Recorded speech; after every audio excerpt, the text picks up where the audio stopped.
Hi hello नमस्कार. नवीन व्हिडिओमध्ये स्वागत करते मी ज्योती सर्वसे फॅशन डिझायनर मराठी आपल्या यूट्यूब चॅनलमध्ये. तर ताईंनो, आजच्या व्हिडिओमध्ये आपण स्ट्रेट कॉलर कुर्ती कटिंग आणि स्टिचिंग दोन्ही पण बघणार आहोत. तर व्हिडिओ शेवटपर्यंत बघा जेणेकरून तुमच्या लक्षात येईल. आता नॉर्मल कुर्तीपेक्षा म्हणजे जसं आपण पंजाबी ड्रेसवरची टॉप कुर्ती वगैरे शिवतो ते कुर्तीपेक्षा जास्त वेगळी ह्याचे मापं असतात. त्याच्यामुळे लक्ष देऊन बघा. इथं मेन फॅब्रिक 2 मीटर आहे आणि जे अस्तर आहे ते 2 मीटरपेक्षा थोडंसं कमी आहे. इथं तुम्ही 1.5 मीटर अस्तरसुद्धा घेऊ शकता, कारण शॉर्ट कुर्ती असल्यामुळं गुडघ्याच्या वरती ते जातं. तर ठीक आहे. त्याच्यामुळं आता इथं जीन्सवरची तुम्ही लेगीजवर जीन्सवर ही कुर्ती घालू शकता. आता इथं पूर्ण शोल्डर टाकायचं आहे. पहिलं कस्टमरचं सगळ्यात अगोदर पूर्ण शोल्डरचं माप आपण घेतो. ते पूर्ण शोल्डर जसं आहे तसंच टाकायचं, फक्त त्याचा दुसरा भाग का टाकायचा. तर पूर्ण शोल्डर 16 इंच होतं, तर 16 इंचाचा दुसरा भाग मी 8 इंच टाकलेला आहे. आणि इथं मुंडा टाकलेला आहे मी 7 इंच. त्यानंतर छातीचं आपलं पूर्ण छाती आहे 34चा चौथा भाग मी 8.5 इंच इथं टाकलेला आहे आणि अर्धा इंच लुजिंग पण सोडणार आहे. त्यानंतर आपण पुढं मी जसं तुम्हाला पुढं सांगते तुम्ही व्यवस्थित बघा. अशा पद्धतीने मी इथे मार्किंग करते. ठीक आहे. आता इथं मार्किंग केलं. आता इथं आतमध्ये तिथून आतमध्ये यायचं आहे 1 इंच किंवा अर्धा इंच. 1 इंच आलेली आहे मी. अशा पद्धतीने 1 इंच आतमध्ये आले. आता इथं मागच्या मुंड्याचा आकार आपण दिला. आता इथं पुढच्या मुंड्याचा आकार द्यायचा आहे. ठीक आहे, लक्षात आलं तुमच्या. आता इथं तुमच्या लक्षात येणं खूप गरजेचं आहे. आणि 2 इंच शिलाई मार्जिन. आता इथं मागचा आणि पुढचा मुंडा आपण आकार दोन्ही पण दिलेले आहेत. त्यानंतर आपल्याला कमरेची उंची टिक करायची आहे, मार्किंग करायची. आता कमरेचा घेऱ्याचा चौथा भाग आपल्याला इथं टाकायचा आहे. तर कमरेचा इथं मी चौथा भाग इथं टाकते 8 इंच आणि त्यानंतर लुजिंग सोडलेलं आहे त्यामध्ये, तरीसुद्धा 8 इंच आणि त्यानंतर 2 इंच शिलाई मार्जिन. आता इथं सीटचं आपल्याला उंची मोजायची आहे. इथे सीटची उंची आपण म्हणजेच कटची उंची. ठीक आहे. आता इथं कट जिथून आपण टॉपला कट देतो तिथून खालीपर्यंत जिथपर्यंत कट असतो तिथून आपण साईडने मोजून घेतो. तर तिथं आपल्याला कटची उंची टाकायची आहे. मी इथं 19.5 इंच टाकलेली आहे. आणि त्यानंतर इथं कटचा म्हणजे सीटचा चौथा घेर टाकलेला आहे 9.5 इंच आणि 2 इंच शिलाई मार्जिन. अशा पद्धतीने आपण इथं घेतलेलं आहे. आता इथं अशा पद्धतीने जे काही पॉईंट आहेत ते आपल्याला जुळून घ्यायचे आहेत. व्यवस्थित जुळून घ्यायचे. जे कोणते आहेत ते व्यवस्थित मार्किंग करून घ्यायचे, जेणेकरून तुम्हाला फिटिंग टाकताना इथं व्यवस्थित लक्षात येतं. ह्याच्यावर तुम्ही फिटिंग टाकलं तरीसुद्धा परफेक्ट बसतं. आता अशा पद्धतीने आपलं मार्किंग झालेलं आहे. आता इथं गळ्याचा पूर्ण रुंदी किती घ्यायची, गळा रुंदी किती घ्यायची, तर गळा रुंदी मी इथं 3 इंच टाकलेली आहे. बघू शकता तुम्ही इथं, किंवा तुम्ही इथं 3.5 इंच पण टाकू शकता, पण मी आता मापानुसार मापं बदलतात. तर बघा अशा पद्धतीने. आणि इथं शोल्डरला ना आपल्याला अशा पद्धतीने मुंड्याच्या साईडला 1 इंच असा उतार द्यायचा आहे. ठीक आहे. आता इथं काय करायचं आहे व्यवस्थित बघा. आता इथं खालचा भाग आपण सुट्टा केलेला होता 4 फोल्डमध्ये. इथं कपडा आपण दुमडून ठेवलेला होता घडीचा. आता इथं एक फोल्ड आपला कपडा पुढचा येणार आहे आणि एक फोल्ड कपडा मागचा येणार आहे. तर इथं आपण पुढचं जे मार्किंग केलेलं होतं ते थोडंसं खाली ओढून घ्यायचं आहे कपडा आणि खालच्या लेवलने आपल्याला बरोबर घ्यायचे बघा अशा पद्धतीने. आणि अगोदर हे आपलं कटचं मार्किंग करायचं राहिलं होतं ते सुद्धा व्यवस्थित लाईनमध्ये करून घेऊया आपण अशा पद्धतीने. ठीक आहे. आता इथं पुढं तुम्हाला सांगते काय करायचं ते. अशा पद्धतीने आपण मागच्या वरच्या साईडनी 1 इंच कधी पण आपल्याला स्ट्रेट कॉलरला वाढवायचं. कुर्तीमध्येच असं करायचं आहे फक्त. आणि अशा पद्धतीने मी व्यवस्थित तुम्हाला डार्क करून दाखवते म्हणजे तुमच्या लक्षात येईल. तर बघा आता तुमच्या लक्षात आलं. इथं वरच्या साईडनी फक्त मी मागची कुर्ती 1 इंचनी वरच्या साईडनी वाढवलेली आहे. खालतून आपल्याला वाढवायची नाही, वरच्या साईडनी वाढवायची आहे. आणि पुढचा जो भाग आहे तो सेम जसा आपण मार्किंग केला तसाच ठेवायचा आहे. अगोदर मागच्या मुंड्याचं आपण म्हणजे मागच्या शोल्डरचं कटिंग करून घेणार आहोत, मागच्या मुंड्याचं कटिंग करून घेणार आहोत. अशा पद्धतीने बघा मी आता इथं कटिंग करून घेते. आता इथं अशा पद्धतीने कट मारायचे कमरेला आणि सीट घेरला, म्हणजे तुमच्या लक्षात येतं की आपला पॉईंट कुठे आहे कमरेचा आणि सीट घेरचा.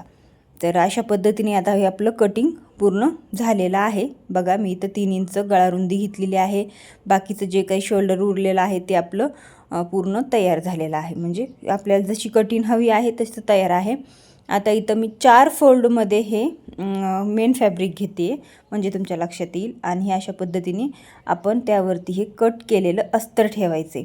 आता इथं कसं करायचं आपल्याला तर आपल्याला मागचं कटिंग करून घ्यायचे, सगळं अगोदर साईडनी खालून वरपर्यंत कटिंग करायचे, दोन्ही पण सुट्टे भाग करून घ्यायचे आणि मागचं पॅटर्न आपल्याला वरती काढून टाकायचा अस्तरचा आणि त्याच्यावरती फॅब्रिक ठेवून आपलं मागचं पॅटर्न साईडला ठेवायचं. पुढचा मुंड्याचा आकार कट करून घ्यायचा आहे आणि पुढच्या मुंड्याचं जेवढं वरती जास्त एक्स्ट्राचं फॅब्रिक होतं आपण मागच्या बाजूने केलेलं होतं ते सुद्धा कट करून टाकायचे, जे आहे ते ठेवायचे. फक्त आपल्याला इथं ज्याचं मी ठेवलं अस्तर जोडण्यासाठी तसं आपण जास्त मार्जिन ठेवायचे मेन फॅब्रिकला.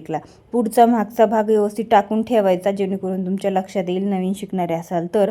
आता इथं कॅनव्हाससाठी वरती आपल्याला पुढच्या गळ्याचं कॅनव्हास तयार करून घ्यायचे, म्हणजे पुढचा गळा आपल्याला तयार करण्यासाठी कॅनव्हास हे लागतो ड्रेसला. तर त्याच्यासाठी मी इथं चौकोनी कॅनव्हास घेतलेला आहे, ते डबल फोल्ड केलेला आहे. पुढच्या गळ्याची रुंदी आपण इथं 3 इंचच ठेवलेली आहे, मागची पुढची दोन्ही पण. तर इथं मी 3 इंच अशा पद्धतीने घेतलेला आहे, ठीक आहे. आणि तुम्हाला तुम्हाला पुढचा गळा डीपमध्ये ठेवायचा आहे तितका तुम्ही ठेवू शकता. इथं मी आता किती घेतलं तुम्ही बघितलंच अशा पद्धतीने. आता इथं मी 5.5 इंच पुढचा गळा घेतलेला आहे उंचीला आणि 3 इंच रुंदीला. अशा पद्धतीने शेप दिलेला आहे. 3 इंच खाली यायचं आणि अशा पद्धतीने थोडासा कट मारायचा आणि दोन्ही पण साईडनी मार्किंग करायचं, कारण तिथपर्यंत आपल्याला हाफ कॉलर जोडायची आहे आणि खाली आपल्याला आपला राऊंड तसाच ठेवायचा आहे. तर बघा अशा पद्धतीने हे कॅनव्हास तयार झालेला आहे. आता आपण मशीनवरती आलेलो आहोत. मशीनवरती येऊन आपल्याला अस्तर वगैरे जॉईंट करायचं आहे मागच्या आणि पुढच्या मुंड्याचं व्यवस्थित मेन एक्स्ट्राचं फॅब्रिक कट करायचं आहे. तुम्हाला मागच्या व्हिडिओमध्ये एक टॉप शिवताना तुम्हाला दाखवलं होतं अस्तर वगैरे कसं जॉईंट करायचं. आता मी त्याच्यामुळे एवढं की डिटेलमध्ये नाही दाखवत. आता पुढचा मी पूर्ण भाग अस्तर जॉईंट करून घेतलेला आहे, तयार करून घेतलेला आहे अशा पद्धतीने. आता आपण मध्ये काढायचं आहे, कट मारून तिथं आपण कट जसा गळ्याचा मारतो तिथं ठेवायचा आहे.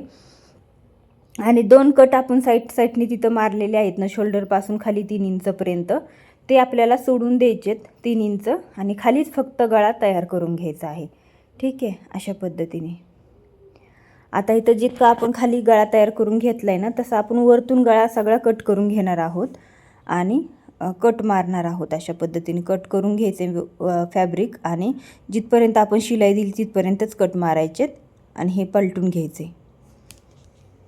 आता बघा इथं अशा पद्धतीने वरच्या साईडीनं तसंच मार्जिंग राहणार आहे आणि हे आपलं जे कॅनव्हास आहे ते खालच्या बाजूनं टाकायचं आहे आपल्याला. फक्त 3 इंच वरती सोडून दिलेलं आहे आणि खाली आपल्याला व्यवस्थित गळा तयार करून घ्यायचा आहे कॅनव्हासनी.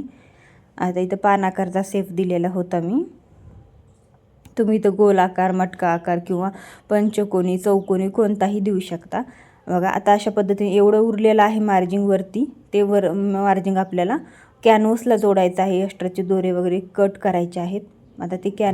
आता हे डायरेक्ट मागचा भाग आपल्याला जोडायचा आहे. मागच्या भागाचा आपल्याला गळा कट नाही करायचा, हे लक्षात ठेवायचे. माझा जसा आहे तसाच मी इथं मार्किंग करून घेतलेलं होतं ना, अशा पद्धतीने तिथून आपण शोल्डर जोडायचं आणि एक्स्ट्राचं मधलं फॅब्रिक तसंच सोडून द्यायचे. आता इथं बघा अशा पद्धतीने ही मागचा भाग आपला पुढचा आणि मागचा दोन्ही पण भाग आपण जोडून घेतलेला आहे. आता इथं डबल फोल्ड करायचे, मध्ये काढायचं आहे अशा पद्धतीने आणि थोडासा असा राऊंडमध्ये आपल्याला अर्धा इंच कट करून घ्यायचे. अशा पद्धतीने एक्स्ट्राचं हे मार्जिंग जे बाहेर दिसते ते सुद्धा थोडं थोडं कट करून घ्यायचे बघा. आणि आता आपण इथं मागच्या गळ्याचा जोडून पुढचा गळा व्यवस्थित एका व्यक्ती ठेवून जोडून आपण ह्याचं कॉलरसाठी आपल्याला इथं माप घ्यायचं आहे. आता इथून मी बघा अशा पद्धतीने मोजून घेते. जिथपर्यंत आपण हे खालचं कॅनव्हास लावलेलं आहे तिथपर्यंत मोजायचं आहे आणि त्याचा आपल्याला दुसरा भाग काढायचा आहे, कारण आपण इथं डबल फोल्ड गळा केलेला आहे. दुसरा भाग इथं 12.5 इंच येतो, तर मी इथं 13 इंच कॅनव्हास घेतलेला आहे. थोडंसं जास्त घेतलं तरी चालतं, पण इथं मी 12 इंच थोडंसं रेषा जास्त घेतलेल्या आहेत. आणि अशा पद्धतीने कॅनव्हासला थोडासा कर शेप द्यायचा एक साईडकडून डबल फोल्ड करून. आता इथं पट्टी घेतलेली आहे मी इथं 3.5 इंच रुंदी आणि उंचीला तुम्ही थोडीशी तर जास्त थोडी साईडने आपल्याला उरली पाहिजे अशी पट्टी घ्यायची. उलट्या बाजूने कॅनव्हास जोडायचे, अशा पद्धतीने डबल फोल्ड करायचे एका साईडनी. अशा पद्धतीने आपल्याला इथं जोडून घ्यायचे. आता इथं थोडंसं डिझाईन होतं म्हणून हे चिटकणार नव्हतं, नाहीतर इस्त्री केली तरी चिटकलं असतं. अशा पद्धतीने आता इथं फोल्ड करायचं आहे. खालच्या बाजूने हे फोल्ड केलेला कपडा खालतीच घालायचा आहे आणि जितकं आपलं कॅनव्हास होतं त्याच्या अगदी कडेला टिप द्यायची आहे. कॅनव्हासवरती टिप नाही आली पाहिजे हे लक्षात घ्यायचे. फक्त आपल्याला इथं कडेकडेने टिप द्यायची आहे. अशा पद्धतीने गोल शेपमध्ये आणि त्यानंतर आपल्याला इथं एक्स्ट्राचं फॅब्रिक सगळं कट करून घ्यायचं आहे. 1/2 इंच मार्जिन ठेवायचे, कट मारून घ्यायचे आणि त्यानंतर असं पलटी करायचं. ठीक आहे, अशा पद्धतीने. आता इथं काय करायचं आपल्याला, थोडीशी इस्त्री मारून प्रेस करून घ्यायचं आहे. आता मी अगोदर हातानेच तुम्हाला करून दाखवते म्हणजे तुमच्या लक्षात येईल. आणि इथं आपल्याला इथं 1/2 इंचच मार्जिन ठेवायचं आहे. हे सुद्धा मार्जिन आपल्याला इथं एक्स्ट्राचा कपडा कट करायचा आहे, दोरे वगैरे सगळे. तर बघा आता मी त्याला इस्त्रीत वगैरे मारलेली आहे आणि इथं आपण लगेच टॉप घेणार आहोत. त्याचा अगोदर काय करायचं आहे आपल्याला, जे मेन बघ आपली ही कॅनव्हास आहे ना, त्याचा दुसरा भाग काढायचा आहे, जोडून घ्यायची, असं कट मारून घ्यायचं आहे. आणि आता ते कट काय करायचं आपल्याला, जे मागच्या साईडने आपण इथं मोजून घेतलेलं होतं त्याला पण कट मारायचं आहे. अशा पद्धतीने डबल फोल्ड करायचं आणि मागच्या साईडने आपल्याला इथं कॅनव्हास कटवर कट अशा पद्धतीने ठेवायचं आहे, बघू शकता तुम्ही.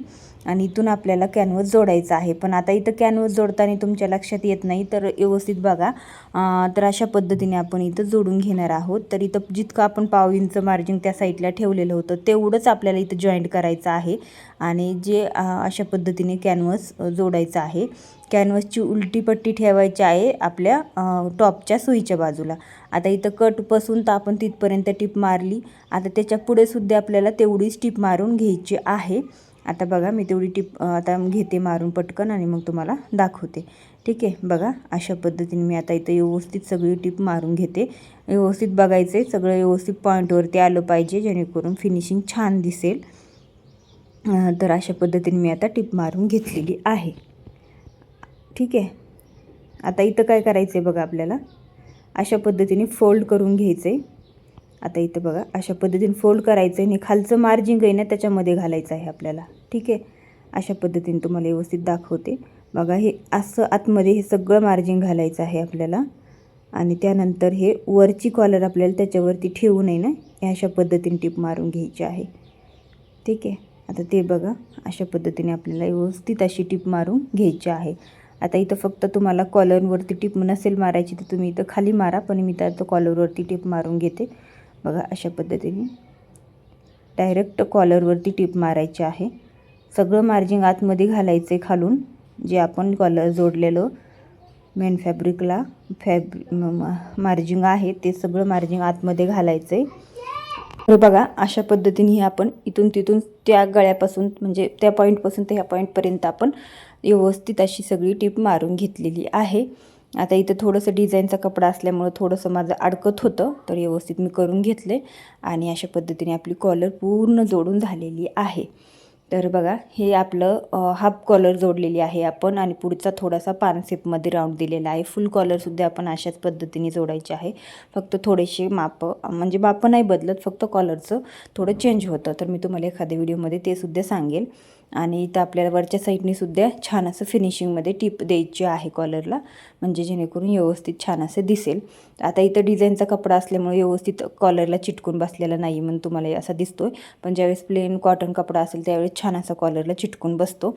तर बघा अशा पद्धतीने मस्त असं हे आपलं पूर्ण स्ट्रेट कॉलर कुर्ती तयार झालेली आहे. मी भाई जोडून घेतली, फिटिंग टाकली. भाई जोडून फिटिंग टाकणं वगैरे हे सगळं तुम्हाला मी एका व्हिडिओमध्ये मागच्या सांगितलेलं होतं, त्यामुळे मी काय डबल व्यवस्थित सगळे सांगितलं नाही. फक्त कॉलरचं कटिंग कसं करायचं आणि आपण कॉलर कशा पद्धतीने जोडायची हे तुम्हाला व्यवस्थित डिटेलमध्ये सांगितलेलं आहे. काही समजलंच नसेल तर नक्कीच विचारा. व्हिडिओला लाईक करा, शेअर करा. चॅनलवरती नवीन असताल तर सबस्क्राईब करा. ह्याचं फिटिंग वगैरे बघा तुम्ही, अगदी परफेक्ट आहे. कटचं सुद्धा फिनिशिंग पाहू शकता, खूप सुंदर आलेलं आहे. अशा पद्धतीने ही कॉलर कुर्ती आपली तयार झालेली आहे. तुम्ही ही जीन्सवर वेअर करू शकता. टॉप जीन्स टॉप आपण घालतो तशा पद्धतीने मी तुम्हाला कस्टमरनी घातलेली त्याचा फोटोसुद्धा व्हिडिओमध्ये लावते. बघा ह्याचं फिटिंग वगैरे फिनिशिंग वगैरे किती सुंदर दिसतंय आणि खूप छान असा त्यांना फिटिंगमध्ये वगैरे मस्त बसलेला आहे. खूप आवडलेला आहे. व्हिडिओला लाईक करा प्लीज, शेअर करा आणि चॅनलला सबस्क्राईब.